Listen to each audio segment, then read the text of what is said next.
Narinig ko kanina guys, mga estudyanteng dumadaan sa kalsada. Nagtatanungan sila kung ano daw yung definition ng pag-ibig. Alam mo, mga high school, kaya mga papi-papi love. So, ang gaganda ng mga definition nila. Love is blind. Love is like an ocean. Sabi ko, bakit parang ocean? Ang daming alon yata dun.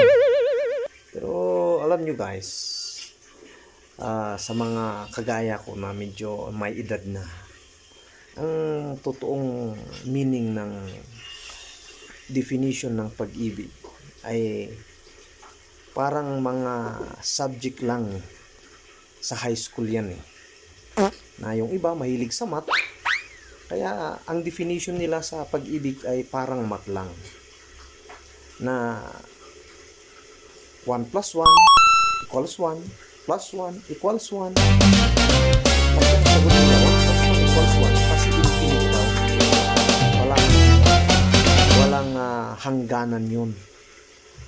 So, ang problema, pag nag 1 plus 1, hanggang dumami na yung 1 plus 1 na 1 plus 1 na yun, at pagdating na sa division, hindi na mahanap ang quotient kasi nga nagkaka-error.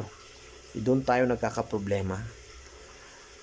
Ang isa na paborito ng iba ay parang history lang yan eh. Ganun ang definition ng pag-ibig. Parang history lang siya. Ang sarap balik-balikan ang mga nakaraan, mga past, kasi nga history. Kaya lang, walang patutunguhan sa future kasi nga naging history na siya. Kaya move on na guys. Ganyan ang pag-ibig lalo na sa high school.